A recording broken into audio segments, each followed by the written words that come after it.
Ungwame bundu ja Kongo. Ungwame bundu ja Kongo. Ungwame bundu ja Kongo. Ungwame bundu ja Kongo.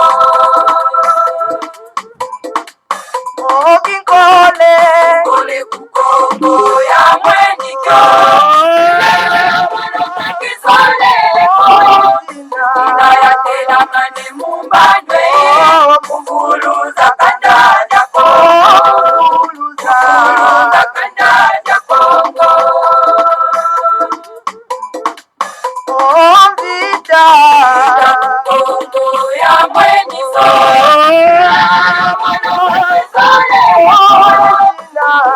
Tela mane mumbandwe.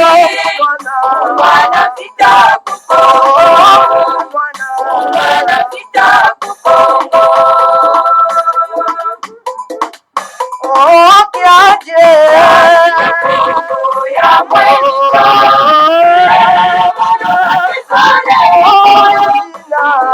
Tela mane mumbandwe. Kanda ja Kongo. Kanda ja Kongo. Tombe ya mwenika.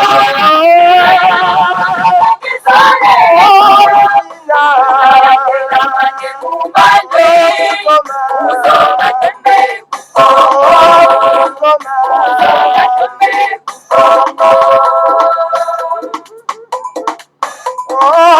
Ungwame bundu ja Kongo.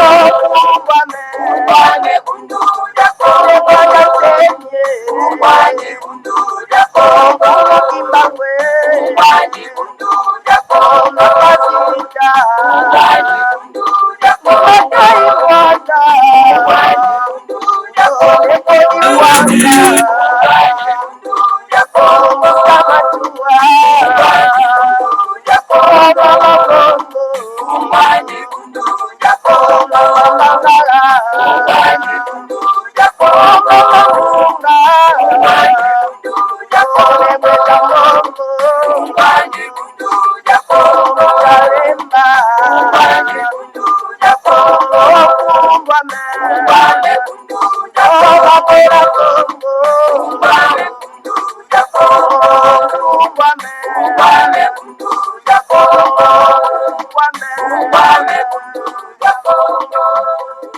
Matondo mingi bama batata bandeko balandi ya Congo bololo kumbwame bundu ya Congo oezali ya solo penda instrument ya kwatulendo tana biso wana en tout cas toye lisusu bomu sano en tout cas na après-midi ya lelo pambate lelo ezali ya solo penda en tout cas mokolo mwamposo mokolo mwa zomi na misato ya sanza misato mobu ya koto mibale na tuku mibale na moko tokomi bongo na ngonga ya zomi na mitano na miniti tukumi na ina mwambi elingi koloba ete ngonga ya misato na miniti tukumi na mwambi ya sima ya nzanga topesi bino banso bayenge bambote pe balosako na bino banso ezali wa bino molobeli mbuta bopele bobala elingi koloba malamu koloba.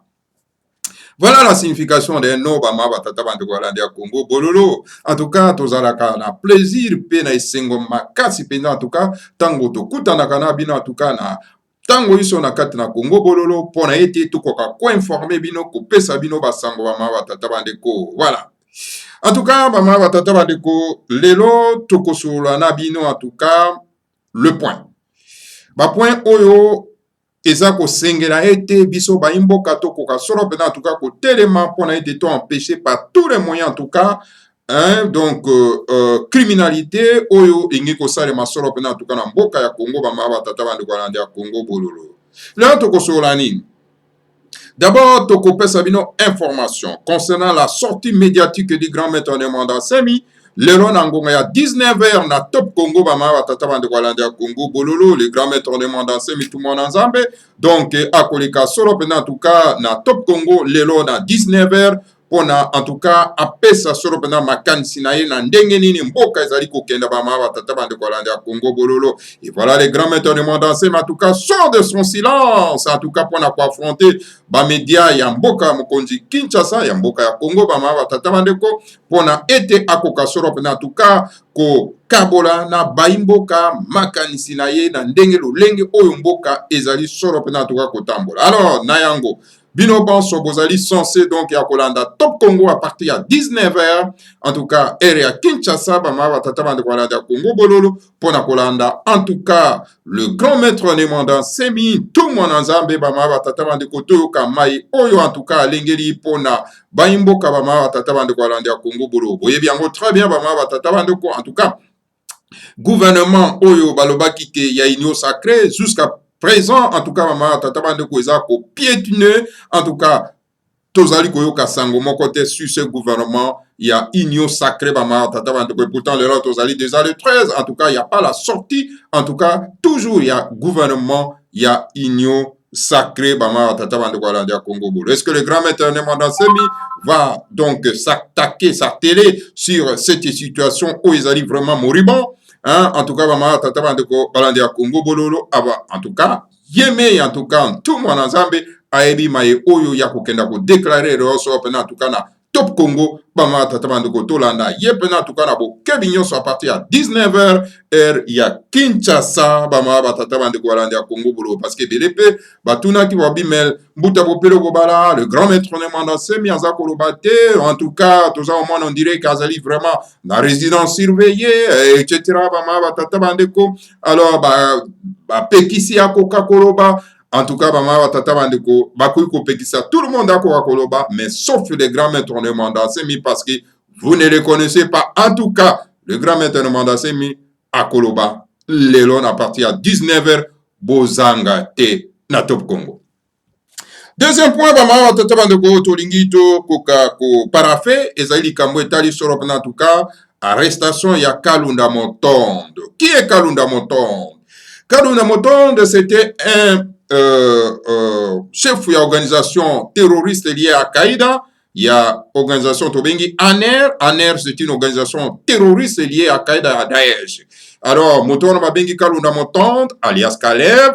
Donc, Azalaki Mokonzi, en tout cas, il y a cette organisation terroriste, Bama, Batata Bandeko Balandi ya Congo Bololo, et Pawapi Boyebi très bien, a terrorisé, en tout cas, Banamboka, a terrorisé les politiciens, a terrorisé tout le monde, Nakati ya Congo Bama, Batata Bandeko Balandi ya Congo Bololo. Et voilà, Kalunda Moton, Oyo Azali vraiment na collimateur, je vais dire, donc, il y a la justice congolaise, alors donc, voilà, Bakeneko, ko encercler résidence na eba ma batata bandeko balanda Congo bololo bake kokuta en tout cas Kalunda Moton azali en fuite. Et voilà Kalunda Moton akimaki wapi na Congo d'Enfoi, c'est-à-dire na Congo Brazzaville na ndenge boyebi na Congo ya lokuta wana to bengi Congo Brazzaville, mais normalement c'est son nom, le Congo ezali Congo d'Enfoi.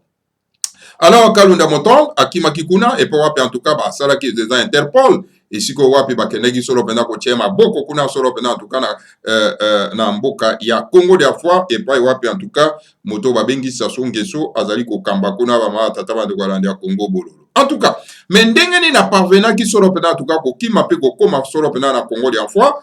Alors donc la complicité n'est-ce pas, il y a agent naye oyo bazali donc il y a organisation terroriste liée à Al-Qaïda, donc il y a ANER, il y a GLM, etc.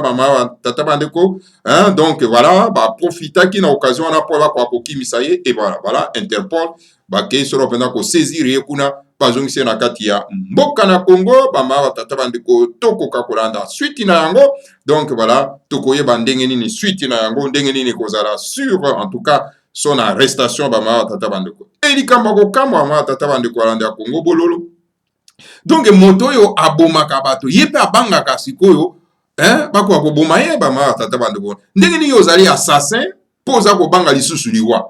Mais pendant que yo bandaki ko boma bato wana en tout cas yo kanisa ki ete bazali na misuni ya bato te bazana makila te yo kaka moto zaka na makila. Donc yonde moto zali censé ya ko fanda en tout cas ya ko boma ya ko longola vie ya bato mususu. Alors bato mususu bazana donc droit mon côté ya ko longola vina yo bama tata bandeko. Kalunda Motombe alias Caleb, le chef d'organisation terroriste lié à Al-Qaïda alors donc en tout cas bama tata bandeko soki vraiment ko katela ye solo pena en tout cas boloko esengeli ba katela ye boloko donc ya liwa yango esengeli donc par lapidement par lapider je vais dire hein ba lapider ye c'est-à-dire ba pesa ye ba nasomi ya mboka Congo ba lapider ye esengeli akufa lokola mbwa ya liboma bama tata bandeko balandi ya Congo bololo donc akoki jamais kovanda na prison pour des années non plus et sengeli ko katela ye prison alors donc soit akufa par pendaison ou soit akufa par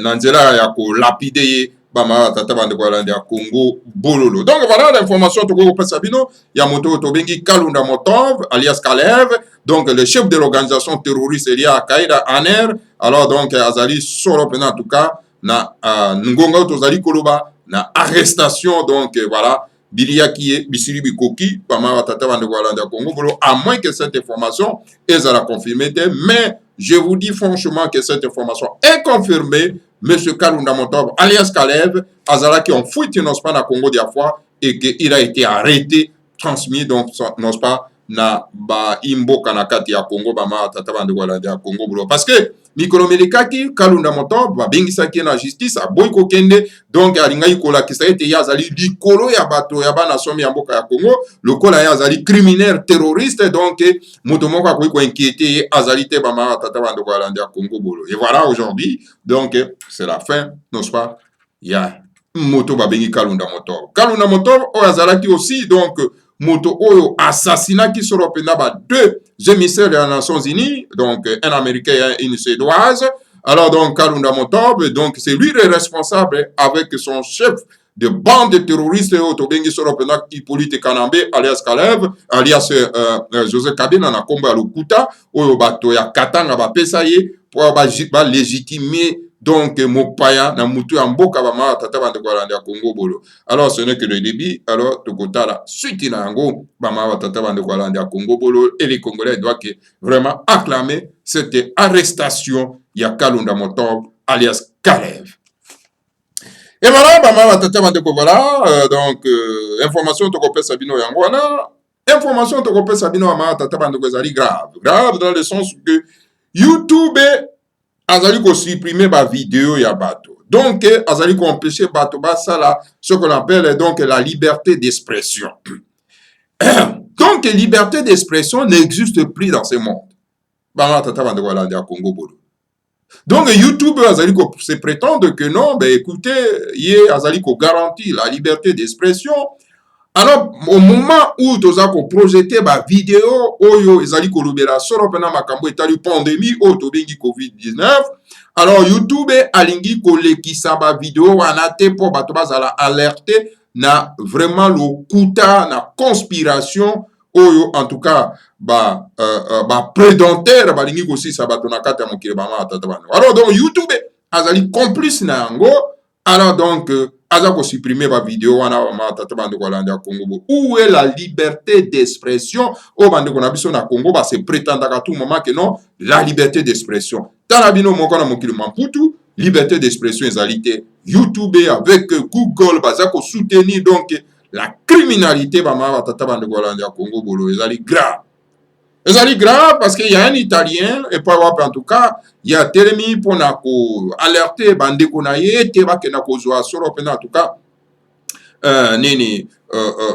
tonga wana te, ya bokono oyo, akenda bakenda ko se faire tester te, alors azali ko démontrer, alors donc biso to profiter ki to zwa vidéo yango pour to partager na ba imbo kapé bazwa connaissance na yango, alors YouTube aza ko supprimer ba vidéo à l'olingo wana toko suka wapi na mokilo yo. Donc balingi par tous les moyens tout simplement ko installer kaka ce qu'on appelle nouvel ordre mondial na bango oyo ezali tout simplement pour na koluka ko éliminer solo pendant en tout cas la population planétaire bama batata bandeko balandi ya Congo bolo. Alors yango wana bama batata bandeko bato nyonso tu bazali responsable na vie na bango.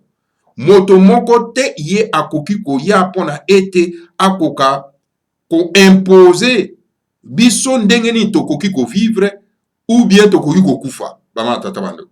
Alors donc esengeli biso banso bayi mokili kotelema mpona ete tokoka solo mpena kodéfendre notre liberté de vivre bamama tata bandeko ala notre droit de vivre, je vais dire bamama tata bandeko ala nda Congo bololo.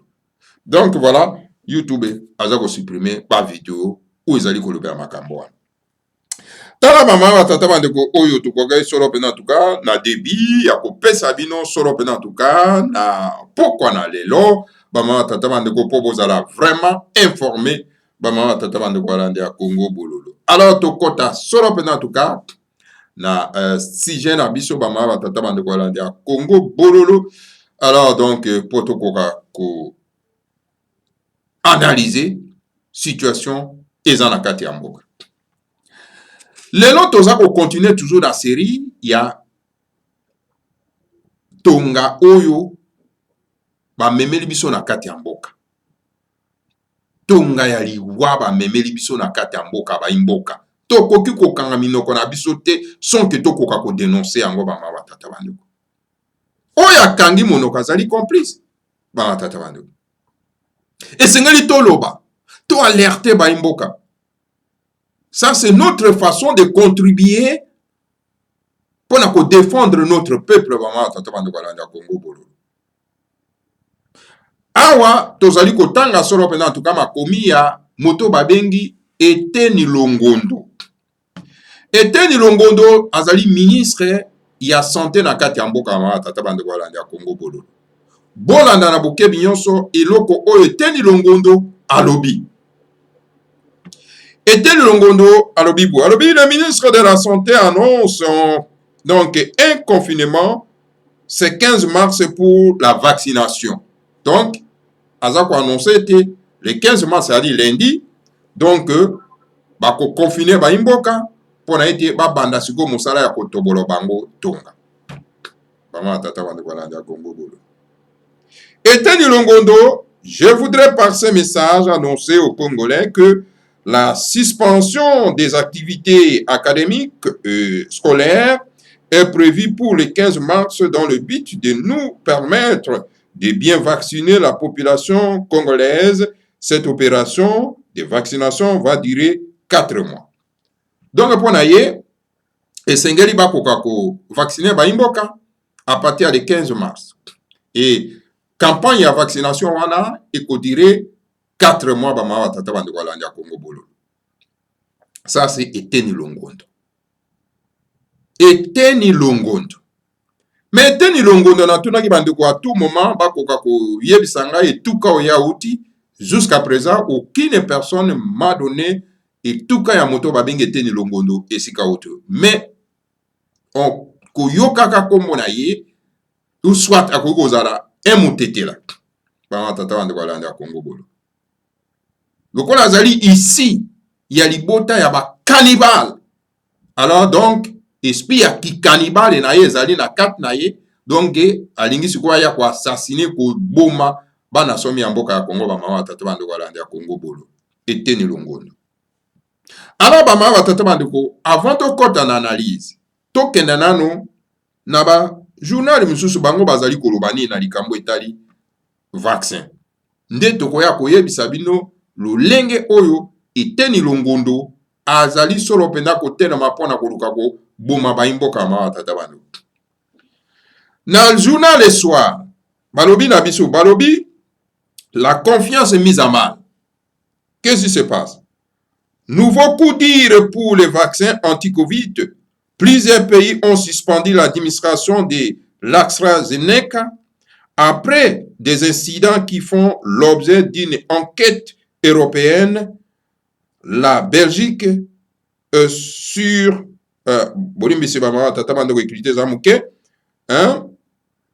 l'objet d'une enquête plutôt européenne, la Belgique suit la situation de près. Donc, bien, nouveau coup d'ire pour les vaccins anti-Covid.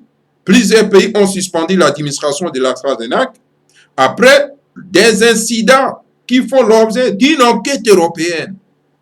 Alors, la Belgique, ezali solo pena en tout cas, kolandela likambo yango. Donc, l'Union européenne alobi botobola lisusu bato tonga wana te. Esengeli tomeka nanu koanalyze kotala ndenge nini situation yango ezali. Basuspendre bamboka ebele esuspendre koadministre bato tonga wana bamama tata bandeko. Deja omoni bato bazali responsable ya mboka na bango, yoka ndenge bazali koprotéger baimboka na bango. Mais tandis que c'est Longondo, un cannibaliste, yoka ndenge azali koloba que non, à partir de 15 ba bomakaka baimboka batoro bango tonga wana. Bolanda na bokebi na lingi bandeko basala large diffusion ya vidéo oyo ya Congo Bololo oyo. Nous sommes là pour dire la vérité, rien que la vérité bama tata bandeko la Congo Bololo. Alors toke na Vatican. Yoka kuna na Italie, Vatican, pape ndenge azali koloba mokonzi ya ba catholique. Il y a le Bible. Le pape François interdit à tous les catholiques d'utiliser les vaccins contre le coronavirus qui viendront de l'Amérique et Europe. Le pape François, pourquoi l'amour n'existe plus dans ce monde? Vous inventez une chose pour exterminer les gens avec qui vous n'avez jamais déclaré la guerre. Chers croyants de l'Église catholique, n'utilisez jamais ces vaccins qu'on va envoyer en Afrique là-bas. Si les vaccins étaient bons, ils allaient commencer à utiliser ça ici en Europe. Aucun n'ignore que cette pandémie a ravagé beaucoup l'Italie et la France. Pourquoi aider seulement les Africains? Quelque chose croche étant les viscères du Seigneur sur la terre. Je vous demande d'écouter mes paroles et de les faire circuler partout dans le monde. Voilà, Instagram, je vais dire. Voilà, on est allé, mokonzi ya Vatican, message ya pesi, na ba africain, pe na bato ya mokili mobimba. Et en tout cas, bato wako wakozwa tonga wana te. Voilà, papier wana alobi. Aza koloba. Sikoyo ete nilongoma yaza kotinda bato bakenda kozwa ki apati alendi. Bama tata bandeko tozali kokoba. Il faut une recommandation très ferme à l'égard ya moto babinge teni longonda alors sengeli a sentir bana somi ya mboka ya Congo. Il faut aller les saisir, ces criminels et terroristes. C'est un criminel, c'est un terroriste et teni longondo. Nous devons les saisir. C'est un terroriste. Alors, yoka siko ba français, bango ndenge bazali koloba, bolanda na boke binyoso ba mama tata bandeko, lelo toye ko memela bino seulement ndenge nini bato na mokili mapoto baza ko percevoir likambo etali sorope na tuka tonga. Boyoka ba français ndenge bango bazali koloba. Bonsoir Jennifer. Bonsoir David, bonsoir à tous. Alors que se passe-t-il concrètement avec AstraZeneca depuis quelques heures? Eh bien, tout commence dans cet hôpital à Zwettl, en Basse-Autriche, où 2 infirmières se trouvent dans un état grave suite à leur vaccination avec AstraZeneca. La première, 49 ans, meurt 10 jours après la vaccination après de graves troubles de coagulation. L'autre, de 35 ans, développe une embolie pulmonaire. Elle a survécu. Mais ces 2 cas ont poussé l'Autriche à être prudente et à suspendre l'utilisation du lot de vaccins AstraZeneca qui a servi à les vacciner. Ce lot comprend 1 million de vaccins livrés dans 17 pays. Et suite à cette annonce, eh bien 4 autres pays, l'Estonie, la Lituanie, la Lettonie et le Luxembourg, ont décidé de suspendre les vaccinations avec ce même lot AstraZeneca. Nouveau rebondissement aujourd'hui, jeudi, puisque c'est au tour du Danemark de suspendre cette fois-ci complètement le vaccin AstraZeneca après des rapports, je cite, de cas graves de formation de caillots sanguins chez des personnes qui ont été vaccinées avec AstraZeneca. Le Danemark dit avoir enregistré au moins 1 cas de décès par thrombose après vaccination. Et si les autorités sanitaires disent qu'elles ne peuvent pas faire un lien direct entre vaccin et problèmes de coagulation, elle privilégie le principe de précaution. La Norvège et l'Islande, elles aussi, se sont rangées à cet avis. Elles ont suspendu complètement le vaccin AstraZeneca, là encore au nom du principe de précaution. Enfin, dernier cas en tête, l'Italie, qui a décidé de suspendre non pas le vaccin, mais un lot de vaccins AstraZeneca. Et ce n'est pas le même que celui identifié en Autriche. C'est le lot qui a pour nom de code ABV 2856. Pourquoi? Eh bien, à cause de ces cas qu'on a trouvés dans la presse italienne, notamment celui de Stefano Paterno, militaire sous-officier de la marine, 49 ans, il n'avait aucune pathologie. Il a été vacciné avec AstraZeneca lundi matin. Vers 19h30, il a ressenti des tremblements, de la fièvre. Pendant la nuit, il a été saisi de convulsions. Il est finalement décédé d'un arrêt cardiaque 24 heures après la vaccination. Autre cas, Davide Villa, 50 ans, policier de Catane en Sicile, décédé 2 semaines après son vaccin AstraZeneca suite à une thrombose veineuse. Il a été vacciné avec le même lot que Stefano Paterno dont on vient de parler. Le ministère de la Santé a donc ouvert une enquête sur la conservation de ces doses de vaccins et interdit de vacciner avec ce lot. Donc si on résume, 9 pays ont interdit AstraZeneca, 6 pays ont interdit seulement un lot de vaccins, l'Autriche, l'Estonie, la Lituanie, la Lettonie, le Luxembourg et l'Italie. 3 pays ont suspendu l'utilisation complète du vaccin, le Danemark, la Norvège et l'Islande. Qu'est-ce qu'une thrombose, Jennifer, et qu'est-ce qu'une embolie provoquée par la thrombose? Alors, c'est un problème de coagulation du sang. Un caillot sanguin se forme et peut obstruer la circulation sanguine et, dans certains cas, migrer, par exemple, dans les poumons. La complication la plus grave de la thrombose veineuse, c'est l'embolie pulmonaire. On vient d'en parler, pouvant entraîner une mort subite. Mais cette thrombose peut aussi provoquer une crise cardiaque, un AVC ou d'autres accidents vasculaires. Bon, vous l'avez dit, 9 pays qui invoquent le principe de précaution. Que dit l'Agence européenne du médicament? C'est quand même elle qui fait autorité. Alors, elle assure que le vaccin AstraZeneca n'est pas risqué et dit avoir recensé 30 cas de thrombose veineuse sur 5 millions de personnes vaccinées. Dans un communiqué, elle affirme donc « Les informations disponibles à ce jour indiquent que le nombre de thromboembolies chez les personnes vaccinées n'est pas supérieur à celui observé sur l'ensemble de la population. » Pour elle, les avantages du vaccin l'emportent donc sur ces risques. Il peut continuer à être administré même pendant l'enquête sur ces décès. C'est aussi l'avis de la France, Olivier Véran vient de l'affirmer, et l'avis de ses médecins. Écoutez. Par le fait du hasard, il se peut que vous vacciniez la veille ou quelques heures avant que cette personne fasse un événement de santé totalement indépendant. Il n'y a pas d'effet d'efficacité sans une contrepartie. C'est un vaccin nouveau, donc on utilise pour ceci des quantités de virus assez importantes. Donc c'est tout à fait normal qu'en phase, à l'heure actuelle, ce qu'on appelle la pharmacovigilance à large échelle, on détecte des anomalies qu'on n'avait pas du tout prévues. Alors de là, encore une fois, établir un lien causal, c'est notre problème. Merci Jennifer. Voilà. Voilà, maman, tata bandeko, donc, oyo wane zali, donc, ba français, bango bazali, ko sala analyse, na situation, ya tonga wana, maman, tata bandeko, ndenge zali, ko sala, ba dégâts, mais la Commission européenne a prévu très bien, parce que zali piloté par, groupe, donc pharmaceutique, donc bangonde baza ko pousser à ce que bato ba kwa kozwa solo en tout cas tunga wana bien que zo sala ba dégâts, donc voilà. Et voilà, bah, pays responsable, en tout cas, il y a un suspend de lobby. Non, écoutez, il y a un danger. Il y a un danger, donc oui, jamais qu'on peut s'abandonner qu'on a biso, et là, qu'on a aussi s'abandonner. Voilà, tangi ba pays, 9 pays environ. Et boy, bah, moi, tata bande quoi là, Congo bolo. Mais tel est pas na biso, et teni longondo, yenda azako excité bateau, bah, kena kozwa tunga. Azako peut sa même déclaration qui a parti à lundi le 15, bako banda siko campagne ya kotobola bato wa maa tata bandi kwa landi ya Congo bolo. Mais alors bana ya Congo, bo fungola miso, bo telema.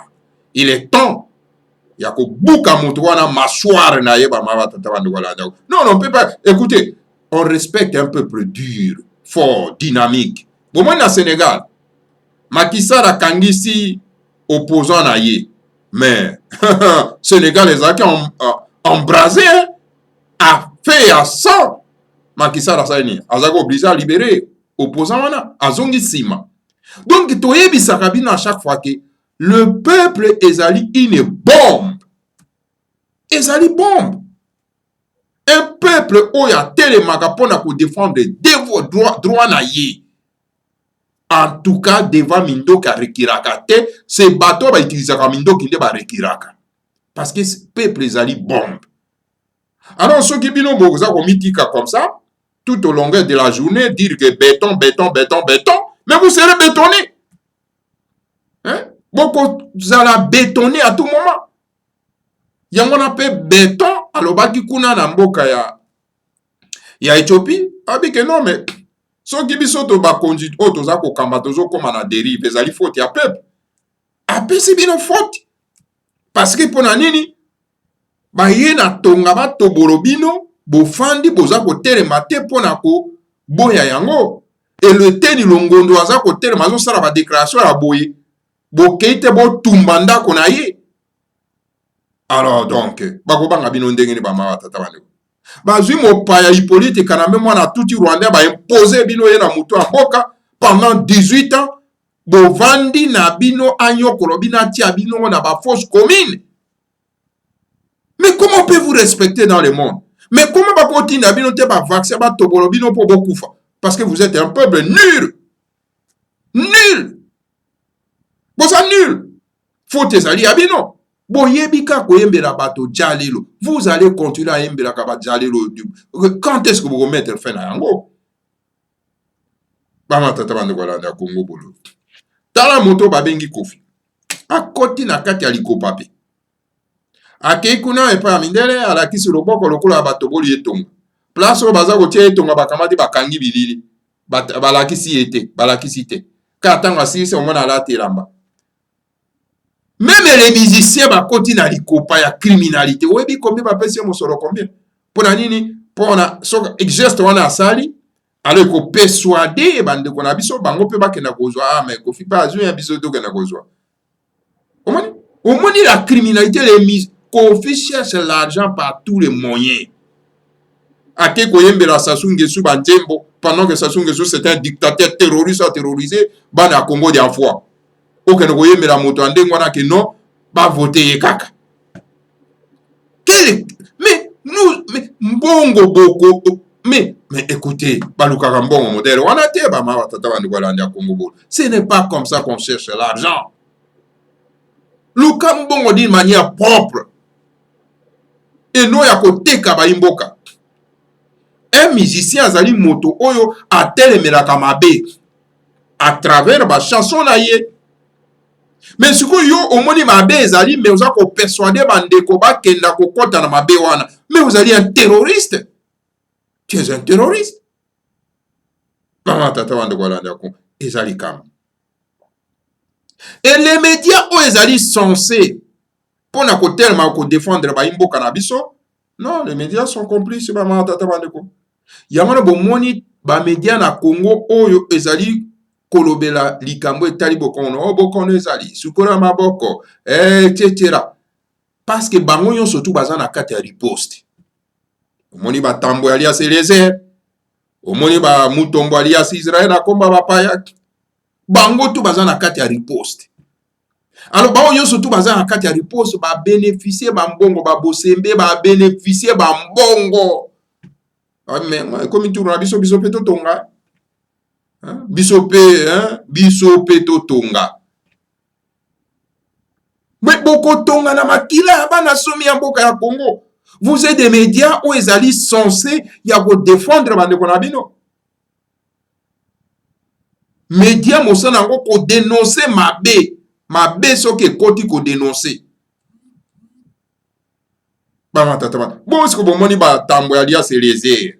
Omoni ba telemeli likambo etali tonga wana rien. Bomoni ba mutombo alias Israël ba telemeli likambo tonga wana rien. Bomoni ba bosembe ba telemeli ba kangi ba mbanga na bango. Ba kamati ba mbanga na bango baza ko tindika moteke na kati ya monoko ba lobité. Alors bino le peuple et sengeli ko fungola miso. Et ce sont les médias qu'il faut suivre ba ma tata bane.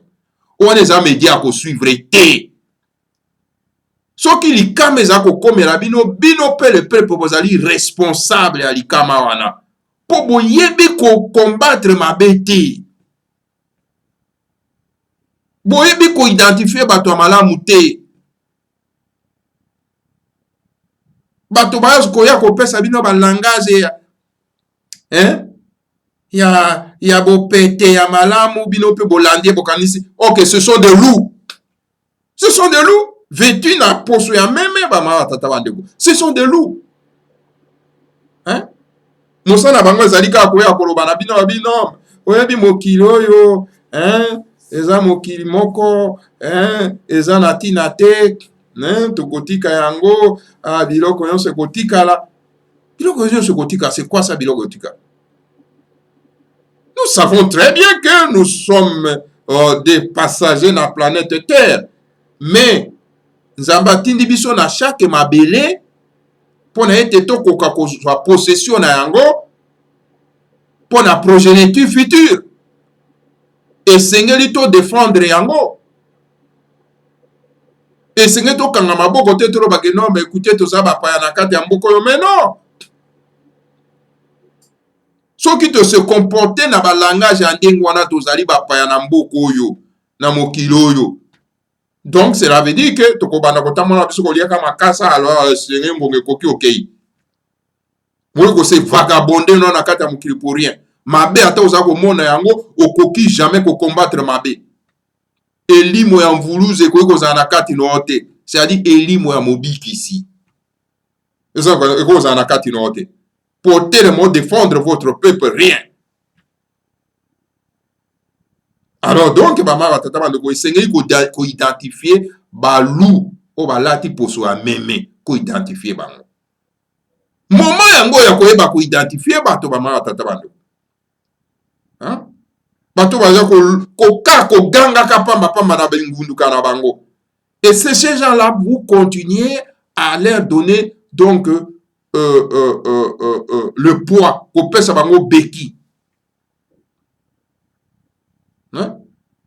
Après boyembi bazali lo yumera mais bino boko umera kana passe. Bama tata bande wala ndia Congo. Un peuple éveillé bakoyi kokosa été.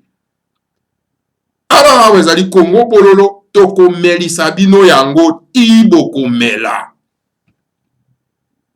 Toko loba ti pe boko yoka.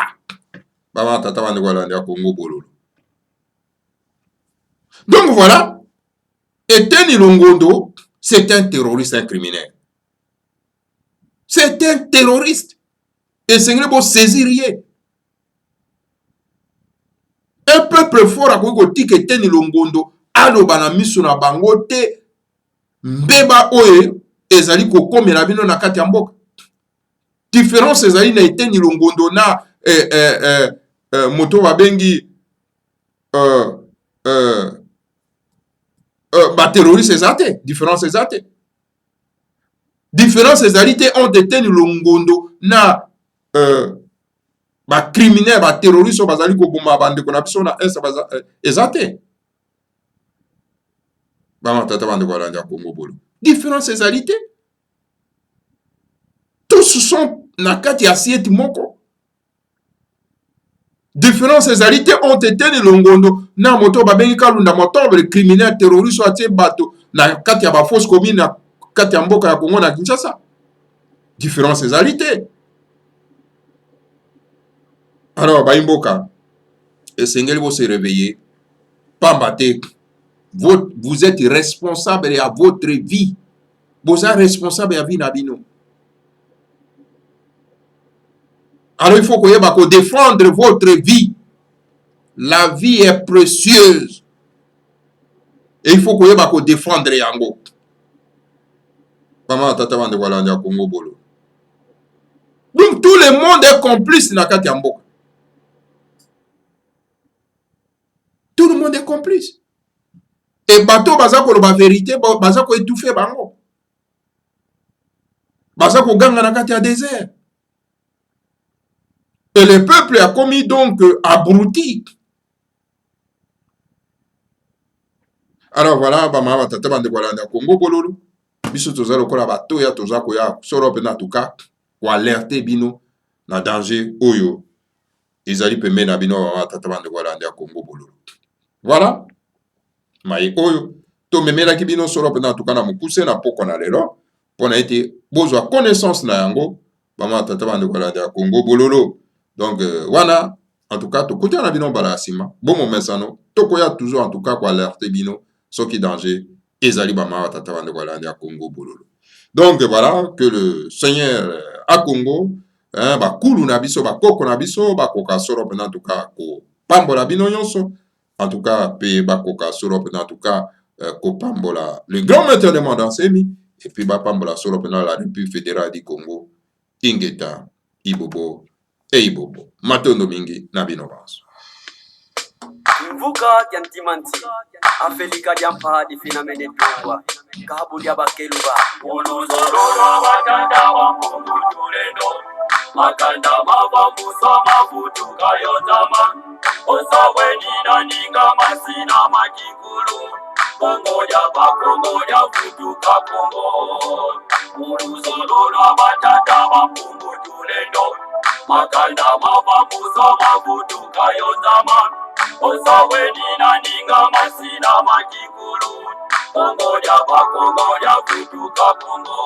Afrika ya Afrika ya Malina Tumba Afrika ya Ifina mene Tumba Afrika ya Afrika ya Malina Tumba Afrika ya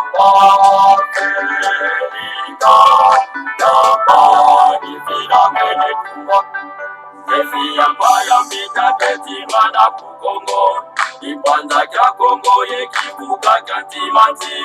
Defi ya paya mbita ketilwa na Kongo, Kongo ya futuka Kongo. Defi ya paya mbita ketilwa na Kongo, Ipanza kya Kongo ye kibuka kya Timanti. Defi ya paya mbita ketilwa na Kongo, Kongo ya futuka Kongo. Afrika ya Afrika ya Malina Tumba Afrika ya Ifina mene Tumba Afrika ya Afrika ya Malina Tumba Afrika ya Ifina mene Tumba Zakuza kuna tatu zazo zinakatulwa Uluzololwa batata mapungu tulendo Siku mia zone za kwanza zinatungwa Yevuka na ukivuka kya Timanti Zakuza kuna tatu zazo zinakatulwa Uluzololwa batata mapungu tulendo Siku mia zone za kwanza zinatungwa Yevuka na ukivuka kya Timanti Afrika ya Afrika ya Malina Tumba Afrika ya Ifina mene Tumba Afrika ya Afrika ya Malina Tumba Afrika ya Ifina mene Tumba Siku mia zone za kwanza zinatungwa Kongo kwibaka ngubengela kuva muzambi Oyo makatanga kivuku bangi chwapa Kasaimu kivuka kya Timanti Siku mia zone za kwanza zinatungwa Kongo kwibaka ngubengela kuva muzambi Oyo makatanga kivuku bangi chwapa Kasaimu kivuka kya Timanti Afrika ya Afrika ya Malina Tumba Afrika ya Ifina mene Tumba Afrika ya Afrika ya Malina Tumba Afrika ya